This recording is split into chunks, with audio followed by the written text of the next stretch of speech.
अभी जुबिन नौटियाल के इस गाने में हमें तीन चार चीजें समझ में आती है। बहुत सुंदर गीत है और एक बहुत बड़ा मैसेज है। सबसे पहले, इस व्यक्ति को हार्ट अटैक क्यों आया, कोई बताएगा? हम एस्ट्रोलॉजिकल पॉइंट ऑफ व्यू से पूछ रहे हैं। कहीं ना कहीं इसका सन मैलेफिक इफेक्ट में रहा होगा। फिफ्थ हाउस मैलेफिक इफेक्ट में रहा होगा। राइट। और ये क्यों ऐसा हुआ? मेरी आवाज आ रही है आप लोगों को? जी सर। क्यों जी ऐसा सर। हुआ? इसके कोई नेगेटिव प्रारब्ध जो ये लेके आया है, जो इसके बर्थ चार्ट में डेफिनेटली होगा, नंबर एक। लेकिन इसकी कार्मिक ये देखो कि इसने दशा को अलाइन किया।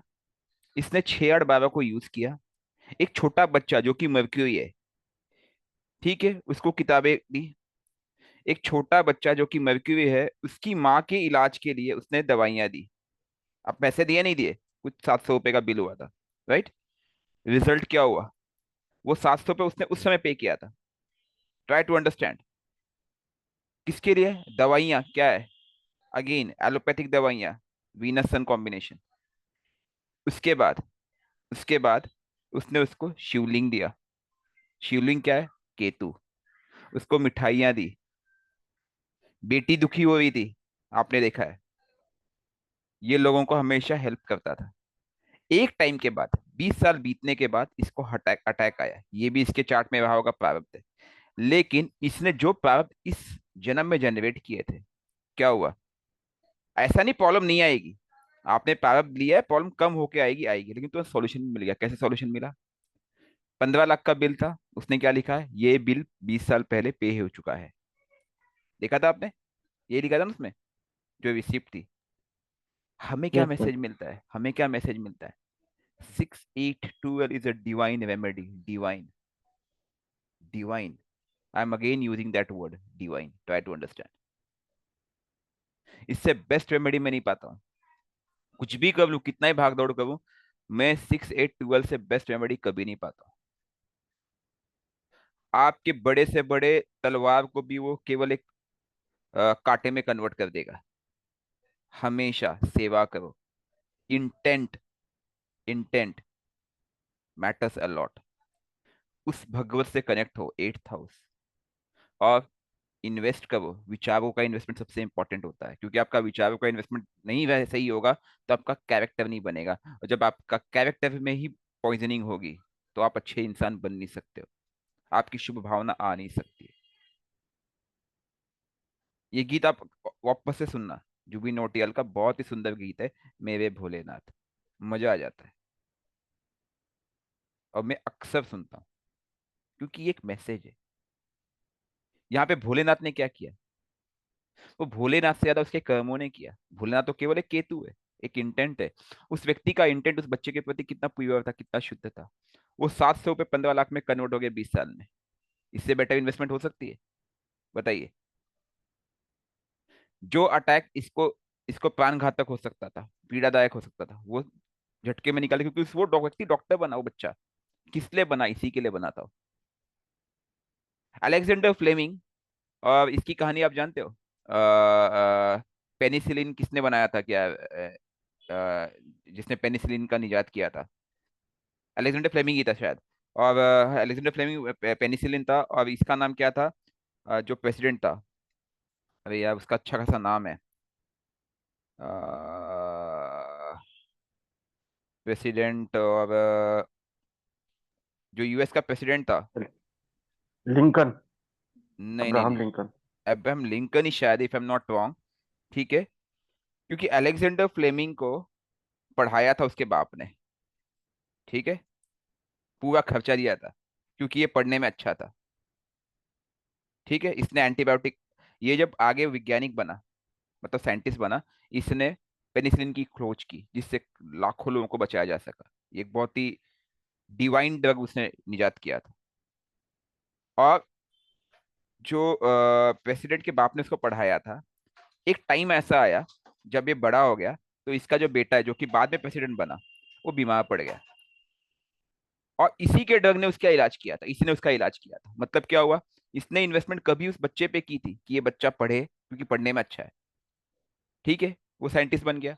और इसका बेटा जब बीमार पड़ा तो उसने इलाज किया, बाद में इसी का बेटा जाकर के John of Kennedy, if I am not wrong, वो जाकर के उनका ये बना, रूजवेल्ट या John of Kennedy, if I am not wrong, वो आगे जाकर के वहां का प्रेसिडेंट बना। ये भी एक लाइव एग्जांपल है। तो हम जब छोटे छोटे कर्म करते हैं ना, निष्काम कर्म की बात करते हैं जो कि भगवत गीता में बताया गया है, हम उसके आउटपुट की चिंता ना करें, हमें केवल ये देखना है क्या सही है क्या गलत है। आपको जीवन में ऐसे कई मौके मिलेंगे, आपकी मेड उसका बच्चा पढ़ने में अच्छा है, आप उसे हेल्प नहीं कर रहे, करो। ये वहां ये मत सोचो कि मैं इसको सैलरी अलग से दे रहा हूँ, सैलरी इज समथिंग अपार्ट। कोई गरीब है, भूखा है, भोजन दो उसको। वहां पे ये मत देखो कि मेरे 100 रुपए खर्च हुए, 200 रुपए खर्च हुए। आप होटल में जाते हो, 500 रुपए खर्च कर देते हो, कोई बात नहीं, मैं आज होटल नहीं जाऊंगा, मैं इस महीने का मेरा होटल का खर्चा बंद, क्योंकि मैंने ये इधर डोनेट कर देना है। You getting point? जब भी मैं, यकीन मानिए, जब भी मैं कहीं निकलता हूँ, मुझे लगता है मेरे 100 रुपए खर्च हुए, मैं तो सोचता हूँ कि 100 रुपए फालतू खर्च के बजाय मैं एक दिन खाना नहीं खाऊंगा, वो मैं किसी असहाय और गरीब व्यक्ति को सहायता कर दूं। ठीक है? ये बहुत ही डिवाइन रेमेडी है 6 8 12, इसको कभी मिस मत करना। क्लियर? और ये एक स्ट्रॉन्ग मैसेज है इस सॉन्ग से। खैर, अब आगे बढ़ते हैं। ठीक है, बीमारी से संबंधित उपाय। ठीक है, हेल्थ प्रॉब्लम्स एक कॉमन प्रॉब्लम है, राइट? कई बार क्या होता है पता है, जब हेल्थ प्रॉब्लम में राहु इन्वॉल्व हो जाए तो उसका इलाज नहीं मिलता है। नोटिस किया आप लोगों ने? हाँ या ना? हेल्थ प्रॉब्लम जिसमें राहु की इन्वॉल्वमेंट हो, again I am telling, health problem जिसमें राहु की इन्वॉल्वमेंट हो, उसका इलाज नहीं मिल पाता है। आप सिर्फ डॉक्टर ही बदलते रह जाते हो।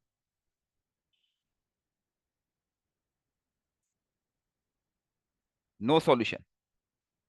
आप डॉक्टर से डॉक्टर बदलोगे, कोई बोलेगा सर ये जेनेटिकल है, ये है, बड़े बड़े नाम दे देंगे, और आपको उसका इलाज कभी नहीं मिलेगा।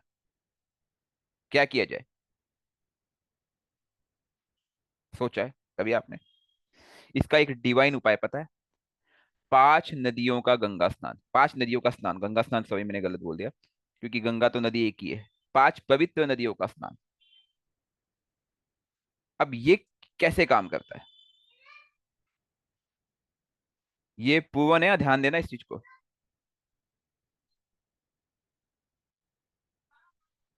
ये संख्या आप 5 को 3 में कन्वर्ट कर सकते हो, एक भी कर सकते हो, मिनिमम एक है, और मैक्सिमम आप जितनी करो, लेकिन आइडियली जो शास्त्र कहते हैं वो कहते हैं 5 नदियों का अगर आप स्नान करते हो विधिवत तरीके से, तो राहु कंट्रोल हो जाएगा, राहु हट जाएगा, और आपको हेल्थ प्रॉब्लम की समस्या दूर हो जाएगी। अब इसको समझने के लिए हम लोग क्या करते हैं पता है? ये सही है गलत है इसका हम थोड़ा सा पोस्टमार्टम करेंगे। कालपुरुष की कुंडली देख रहे हैं आप लोग? कालपुरुष की कुंडली में 8 नंबर राशि किसको मिली है? अष्टम भाव को। और 12 नंबर राशि द्वादश भाव को। दोनों जल तत्व। ये वो पानी है जो कि नीचे साफ है, लेकिन ऊपर क्या है? गंदगी है। गलत तो नहीं कह रहा हूं मैं? तब तो उसके अंदर सब कुछ है, लेकिन ऊपर क्या है? गंदगी है, मतलब ऊपर कीचड़ है। अब ये वो पानी है जो खारा है, लेकिन ये बहुत ही अनंत है। तो क्या 8 नंबर 12 नंबर, 8 नंबर से राहु नहीं, देखो, जब हम बात करते हैं राहु की एंट्री, राहु की एंट्री यहीं से होती है, समुंदर से, क्योंकि वो अनंत है। अनंत ब्रह्मांड से वो एंटर करता है हमारे जीवन में, क्योंकि ये अव्यक्त है। फिर से वही बता रहा हूं मैं आप लोगों को, अगेन, क्योंकि इसके बिना एस्ट्रोलॉजी अधूरी है। ये जो भाग है ये अव्यक्त भाव है, और ये आपका व्यक्त भाव है। तो राहु यहीं से हमारे जीवन में एंटर करता है, क्योंकि हमारा यहाँ जन्म हुआ। लेकिन जहां हमारी मृत्यु हुई, जो कि आप बोलते हैं गंदा पानी जिसको आप कहते हो, ठीक है, इसका तत्व हमेशा सेम मिलेगा, वो भी तो राहु ही है। वो राहु आपको खींच के लेके जा रहा है। अब जो ये राहु है, ये जीवन में जब भी कहीं एंटर करता है आपके बर्थ चार्ट में, और उसकी इन्वॉल्वमेंट होती है, तो वो एक ऐसा रोग देता है, असाध्य रोग, जिसका इलाज असंभव है। लेकिन हमें ये समझना होगा कि जल तत्व से ही राहु की एंट्री एग्जिट है। और वो जल तत्व का जो साफ पानी है, पवित्र नदियां, that is nothing but 4 number. Gaurav भाई, कल आपने एक सवाल पूछा था, याद करो, कि जौ, आपको किसने कहा था कि जौ को आ, दूध में, वो शायद कच्चा दूध बोला होगा, if I am not wrong, कच्चे दूध में डाल करके फिर उसको प्रवाहित करना है। हाँ जी Gaurav, I think is not available. क्योंकि कल इन्होंने एक सवाल पूछा था, इनको किसी ने एक उपाय कहा था कि जौ को कच्चे दूध में डाल करके और उसको बहते पानी में प्रवाहित करना है। वो कच्चा दूध क्या है? अगेन, पवित्र नाइन फोर्थ हाउस। अब ये तो एक उपाय था जो हम अलग अलग लोग कराते हैं, लेकिन आपको सबसे बेस्ट उपाय क्या पता है? उन 5 नदियों का स्नान।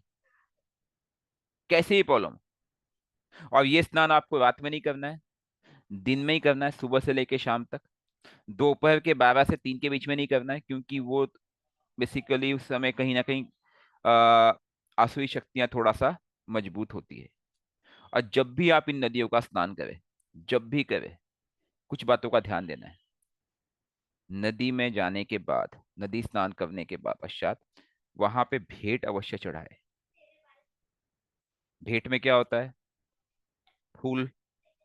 फिर, क्योंकि नदी माता का रूपक है, माता ही बच्चे का पूरा रोग दूर करेगी। आप इस चीज को भूल रहे हो कि हम जन्म के समय माँ के गर्भ में 9 महीने रहते हैं। रहते या नहीं रहते?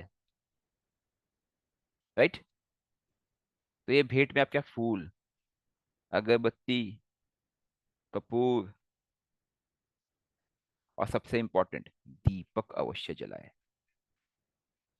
अब दीपक का क्या आशय है इसमें? दीपक क्यों चाहिए? कोई बताएगा? हाँ जी, एनीबॉडी? साथ में आप चुनरी, श्रृंगार, ये सब चीजें अग्नि भी। तत्व, जी, फायर एलिमेंट, यस बोलिए। दीपक क्यों कहा मैंने? विटनेस के लिए। अग्नि तत्व को करना है। दीपक यहाँ पे आत्मा का रूपक है। आत्मा की शुद्धि बहुत इंपॉर्टेंट है, वरना राहु फिर से आ जाएगा। और एक चीज, और एक चीज, ये जो स्नान है ना, जो बोलते हैं हम लोग यहाँ पे डुबकी लगाए, हर नदी में आप कम से कम 7 डुबकी जरूर लगाए। 7 डुबकी का मतलब जानते हो? 7 बार करे। 7 बार किस चीज के लिए? कि मैं उस 7 प्लैनेट्स को, 7 प्लैनेट्स को राहु से डिटॉक्सिफाई कर रहा हूँ। ये बहुत इंपॉर्टेंट है। ये मिनिमम होना चाहिए, ज्यादा करोगे कोई दिक्कत नहीं है। तो आप नदी में जाते हो, घाट पे जाते हो, आपने ये सब चीजें, पहले आप स्नान करते हो, ये सब चीजें उनको देते हो। स्नान जब करो तो 7 बार डुबकी लगाए। और साबुन का प्रयोग नहीं करना है, शैम्पू का प्रयोग नहीं करना है। एक आप इसमें एक चीज और कर सकते हो, अगर आपकी बीमारी बहुत ही तकलीफदायक है, इसमें आप उतारा कर सकते हो। उतारे में क्या करना है? आ, जैसे कि नींबू हो गया, क्योंकि नींबू तंत्रनाशक है। नींबू, फिर मिठाई हो गया, मीठा, राइट, फिर नारियल हो गया। इसको अपने ऊपर से अगेन 7 टाइम्स उतारा करना है, और फिर उसको उस नदी में प्रवाहित कर देना है। ये कब करना है आपको? लगातार 5 नदियां करनी है, और जो 5वीं नदी होगी उसके बाद आपको, आफ्टर जो 5वीं नदी होगी, जो आपने 5वीं नदी का स्नान करोगे आप, ठीक है, उसके बाद आपको क्या करना पता है? अपने कपड़े भी उतार के उसी में डाल देना है। कुछ लेके नहीं आना वहां से। कौन सा कपड़ा जो आप पहन के वहां पे स्नान करने गए थे? 95% चांसेस है कि उसके बाद आप दवा कराइए, आपको दवा काम करने लगेगी और आपको हेल्थ में सुधार हो जाएगा, क्योंकि राहु की इन्वॉल्वमेंट हट जाएगी। जब भी ध्यान देना, किसी भी बीमारी का इलाज लंबे समय से ना हुआ हो, पित्तविन हो, पित्त बाधा हो, तंत्र बाधा हो, राहु की इन्वॉल्वमेंट हो, उस समय ये 5 पवित्र नदियों का स्नान डिवाइन काम करता है, डिवाइन। और इसका रिजल्ट सुपर होता है। आप इसको ट्राई कीजिएगा, ठीक है? इस पे कोई क्वेश्चन? ठीक है, आगे बढ़ते हैं। Yes sir. सर मैं पूछ लूँ क्या? पूछ लीजिए मैम, बिल्कुल पूछिए। सर जैसे कोई ज्यादा ही उनको प्रॉब्लम है एंड हाँ हाँ। वो नहीं जा सकते हैं स्नान के लिए, तो उसके लिए कैसे करेंगे? मैम देखिए, होता क्या है कि यूजुअली ना मैम, जो नदियों का स्नान है ना, जो पीड़ित व्यक्ति को खुद को करना होता है। हम क्या कभी बार क्या एक अल्टरनेटिव देखते हैं कि हम क्या बोलेंगे, हम पानी लेके आएंगे उनको यहाँ स्नान करा देंगे, ऐसा नहीं होता है। उसका रिजल्ट नगण्य है, ना के बराबर है। अब है तो भी बहुत हल्का सा, क्योंकि रीजन है वो बहता हुआ पानी है। जैसे आप उसके अंदर डुबकी लगाते हैं ना मैम, तो वो जो राहु है, राहु बाध्य हो जाता है आपके शरीर को छोड़ने के लिए, क्योंकि पवित्र नदियां हैं। राहु की जो एंट्री होती है ना मैम, दो जगह से होती है। एक होती है खारे पानी से, ठीक है, और दूसरा उसका जो कनेक्ट होता है वो पीछे से होता है, बैक एंड से होता है, वो गंदे पानी से। तो जैसे ही आप स्वच्छ पानी नदी में, जो कि इसीलिए तो माँ को बहुत ही पवित्र माना जाता है, फोर्थ हाउस आपका सुख भाव क्यों कहा जाता है, क्योंकि वो आपको सुख देता है। वो जो फोर्थ हाउस है, उस राहु को निकालता है। और बहता हुआ पानी क्यों कहा गया, कि बहते हुए पानी में राहु को खींच के लेके जाएगा। जब आप बोलते हैं ना 5 पवित्र नदियों का स्नान, ठीक है, वैसे तो शास्त्र 7 भी कहते हैं कई जगह पे। तो 7 का मत तात्पर्य है कि 7 प्लैनेट्स को कहीं ना कहीं उल्लेख करते हैं। लेकिन जब हम कहते हैं 7 डुबकी लगाना है, तो आप डायरेक्टली इनडायरेक्टली ये करें, मिनिमम 7 डुबकी, आप ज्यादा लगा लो चलेगा, कि मैं सभी प्लैनेट के लिए एक डुबकी लगा रहा हूँ और उसको डिटॉक्सिफाई कर रहा हूँ उस राहु से। क्योंकि राहु जब आपके चार्ट पे बैठा होगा, वो जिस राशि में बैठा होगा उस प्लैनेट को तो पहले ही पकड़ लिया है उसने, राइट। जिस ही प्लैनेट के साथ बैठा होगा उसको ही पकड़ लिया है। और उसकी दशा चली, उसके नक्षत्र में जो प्लैनेट बैठा होगा उसकी बैंड बजा दी उसने, राइट। प्लस दृष्टि का अलग कंसेप्ट है उसका, बोलते हैं ना कालसर्प वगैरह, हम लोग आप लोग आपकी भाषा में कई चीजें बोलते हो। तो इसलिए ये रेमेडी बहुत ही इंपॉर्टेंट हो जाती जी है, सर। ठीक है। अब व्यक्ति अगर असहाय है, जा नहीं सकता है, गंगा स्नान नहीं हो सकता, उसके लिए और भी तरीके के उपाय है, ठीक है। लेकिन अगेन मैं यही कहूंगा कि better to go with chart specific. मंत्रों का उच्चारण, मंत्रों से कनेक्ट करो, ठीक है, क्योंकि सेकंड हाउस मंत्र है, फिफ्थ हाउस मंत्र है, क्योंकि सेकंड हाउस बोलना है, थर्ड हाउस आपका सुनना है, ठीक है। फिफ्थ हाउस और एट्थ हाउस का जो कनेक्ट है, दैट इज ए मंत्र का एक कनेक्ट है। जब आप ऐसे मंत्र के कनेक्ट को सुनता है व्यक्ति और बोलता है, तो जब ये बोलता है तो हमें समझना होगा कि इसके सामने क्या है, एट्थ हाउस है, balancing house. Try to understand. और जब वो सुनता है, तो इसके सामने नाइन्थ हाउस है, धर्म का हाउस। तो वो बोलना और सुनना, अगर आप मंत्रों को बोलते हो सुनते हो, तो आप directly indirectly eight to ninth house की बैलेंसिंग रेमेडी भी करते हो। You got my point? जी सर। ठीक है, तो ये एक थैंक यू तरीका सर। है, ये एक तरीका है। और भी ऑप्शन है, but that is again chart specific, तो देखना पड़ेगा। But this is something anybody can do, anybody can do. अपने देश में नदियां ही नदियां हैं। अब कोई बोलेगा सर मैं बाहर हूँ, सर वहां भी नदियां मिलेंगी आपको। जी सर। हाँ, अगर आप मिडल ईस्ट में जाओगे तो वहां नहीं मिलेंगी, extremely sorry, I understand. But बाकी अगर आप यूरोप में हो, यूएस में हो, तो नदियां वहां भी है, छोटी नदी भी चलेगी। एक नदी 10-12 किलोमीटर की है तब भी चल जाएगी, नॉट एन इश्यू। नदी माता के समान है कि नहीं? जो शुद्ध जल हमें देती है उससे बेटर क्या है? ठीक है, क्लियर। जी जी आगे सर, बढ़े, थैंक आगे। You. Okay, okay. Now a very important topics, आपके बहुत सारे क्वेश्चंस आए हुए हैं, लास्ट टाइम बहुत सारे रह गए थे, कुछ और ऐड ऑन हो गए, तो मुझे लगा कि ये क्वेश्चंस लेने आवश्यक है, ठीक है।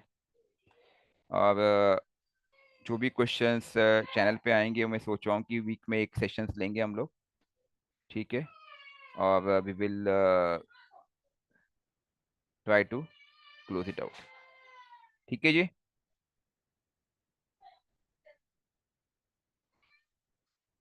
जी सर।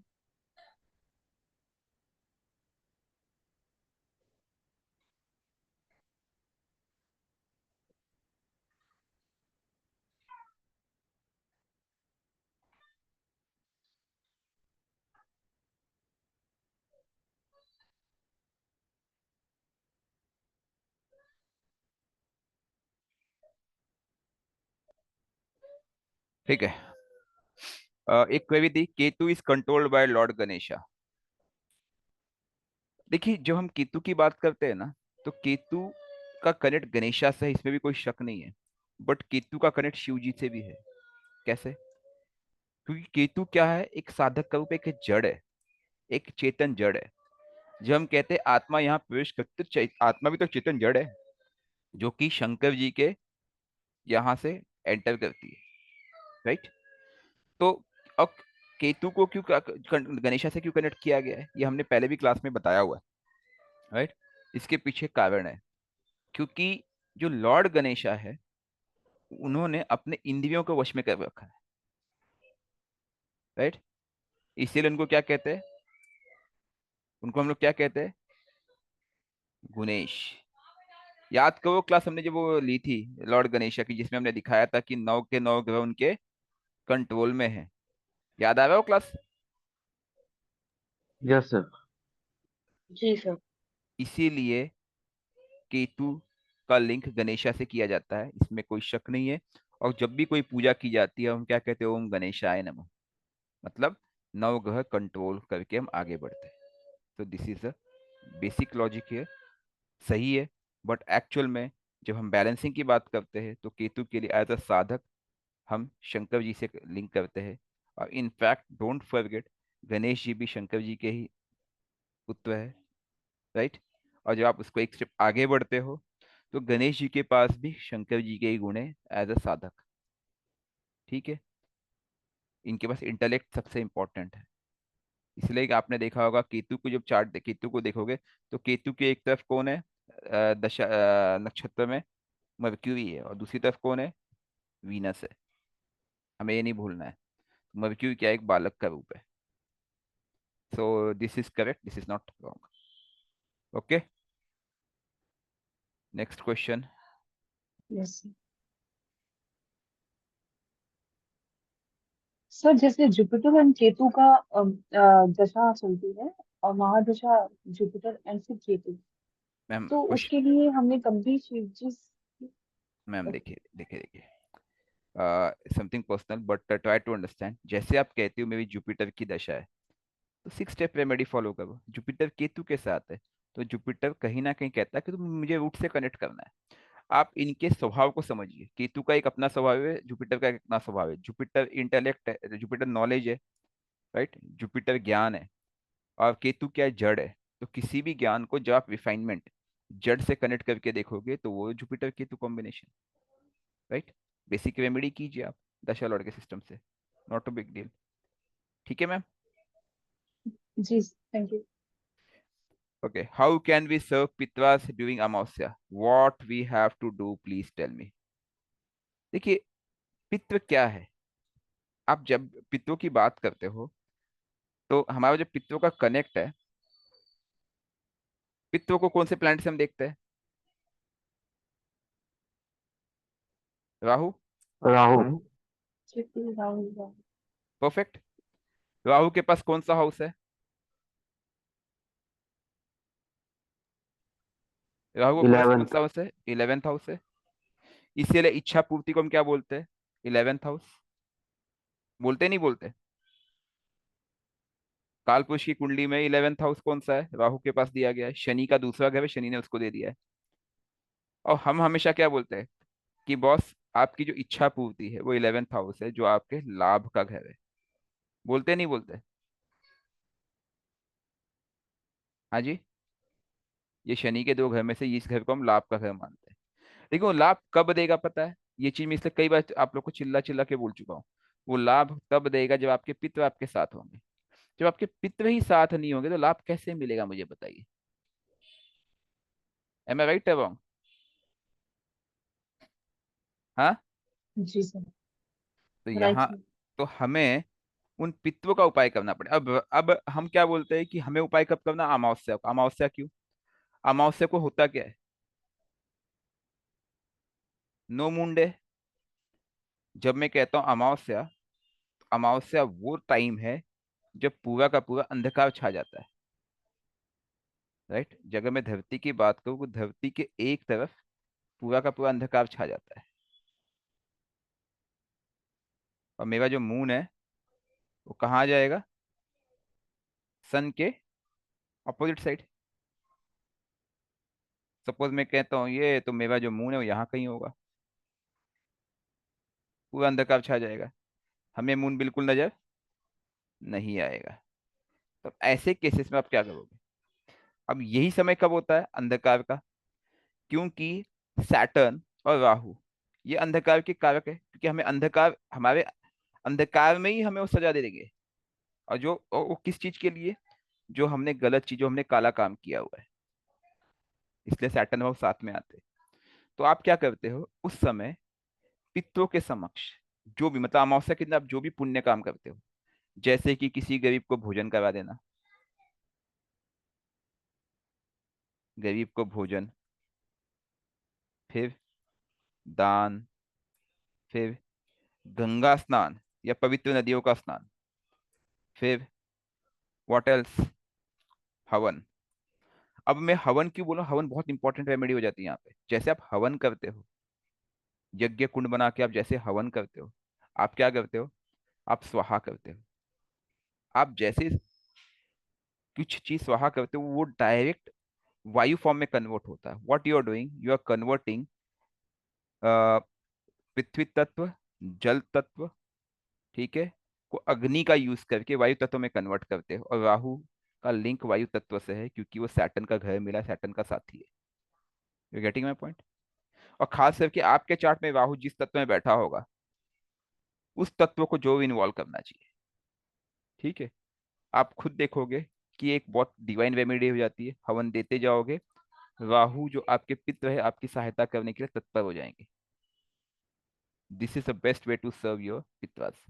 और सबसे इंपॉर्टेंट, त्रिपिंडी जो भी कभी, अगर आप किसी नदी के किनारे जाते हो तो, अगर त्रिपिंडी नहीं कर सकते हो तो तर्पण अवश्य करें उनके लिए। उससे पितर बड़े खुश होंगे। तर्पण का मतलब जानते हो? आप उनको जल देते हो, भोग चढ़ाए, पितरों को भोग दे, पितरों को भोग दे। ठीक है? तो ये कुछ छोटे छोटे छोटे छोटे रेमेडी है जो आपको करना चाहिए, स्पेशली अमावस्या के समय। ठीक है जी? और ये हर जो व्यक्ति हर अमावस्या को इन तरह की रेमेडी करता है, उनको खुद उनके जीवन में चमत्कार नजर आएगा। इसमें कोई शक नहीं है। Okay, next question. What's the vastu implication of Rahu Ketu Venus Jupiter Mars Saturn moon etcetera? ठीक है, क्या लगता है वास्तु का संबंध कहाँ है? जैसे हम कहते हैं ना, वास्तु की बात करते हैं, आप यकीन मानिए, मुझे लगता है vastu is not a source, it is a resultant implication. आपके पास दो चीजें हैं। एक है आप सेल्फ, सेल्फ क्या है आपका? प्रारब्ध। यही कारण है कि मैं वास्तु पर इतना ध्यान देता नहीं हूँ। और दूसरा होता है उस प्रारब्ध का इम्प्लीकेशन। मैंने जो नोटिस किया पता है, आपके चार्ट में जैसा आपका चार्ट होगा, ठीक है, जो भी आपका चार्ट होगा, फॉर एग्जांपल आपके नाइन्थ हाउस में राहु है। नाइन्थ हाउस में Rahu is not a good sign, ये कहा जाता है। बट मेरे हिसाब से कोई चीज गुड नहीं होती, कोई बैड नहीं होती, सब कुछ अच्छा होता है, सब आपके प्रारब्ध है। नाइन्थ हाउस का राहु क्या बोल रहा है? कि वो कहीं ना कहीं बैक एंड से, पीछे से, कहीं ना कहीं, क्योंकि ये वक्री होता है राहु, तो Rahu is tending to go towards this side. वो कहीं ना कहीं ये बोल रहा है कि मैं पीछे से आपको क्या दूंगा? पितृ बाधा दूंगा, क्योंकि पितृलोक यहीं से आता है। क्यों दे रहा हो पितृ बाधा मुझे? क्यों? क्यों? मेरे कार्मिक प्रारब्ध है। अब हमें समझना होगा कि ऐसे व्यक्ति का, जब मैं वास्तु देखूंगा ना, अगर मैं उसका घर डिफाइन करूंगा, उसका घर डिफाइन करूंगा, तो ये उसका घर है। अब मैंने उनको एक डायरेक्शन कोड दे दिया, फॉर एग्जांपल ये मेरा नॉर्थ साइड है,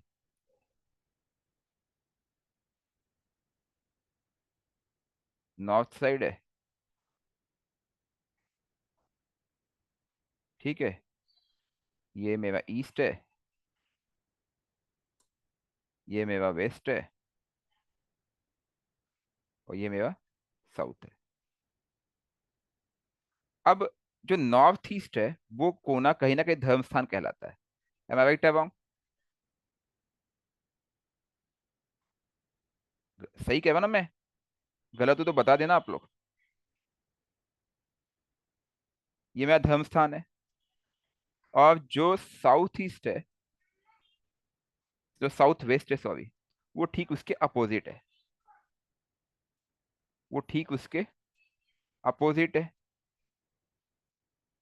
तो आइडियली क्या होगा पता है, मेरा जो वॉशरूम है वो यहाँ होना चाहिए, जो मेरा राहु का स्थान है, मतलब गंदा पानी। आप जब भी कोई भी मलमूत्र कहाँ से निकालते हो, 8th हाउस से निकालते हो, वो मेरा यहाँ कहीं होना चाहिए था। लेकिन अभी रिजल्ट क्या हुआ यहाँ पे, क्योंकि आपका राहु यहाँ है और नेगेटिव इन्फ्लिक्टेड है, आप अक्सर पाओगे कि आपका वॉशरूम आपको यहाँ मिलेगा, या फिर आपके नॉर्थ ईस्ट में कुछ ना कुछ गंदगी मिलेगी। तो ये जो वास्तु है, vastu is implication of your personal chart. ये मेरा प्रैक्टिकल अनुभव है। अब आप कहोगे सर मैं अपने वॉशरूम को तोड़ के यहाँ कर दूं, आप कर नहीं पाओगे। और जब आप उसे करने जाओगे तो आप दूसरी गलती कर दोगे। आप वो तब करोगे जब, फिर क्या होगा पता है, राहु का लिंक एक डिस्पोजिटर को होगा, जुपिटर, हम इसे ही भूल जाएंगे। अब जुपिटर क्या है, जुपिटर को आप क्या करोगे, धर्म की किताबें, एम आई राइट अबाउट। फिर आप देखोगे कि आपसे अनजाने में गलती से उस मंदिर के आसपास धर्म की किताबें रख दोगे आप, इस वॉशरूम को जब यहाँ शिफ्ट करोगे तो वॉशरूम के आसपास। हम इस तरह की गलतियां वास्तु में हमसे होगी।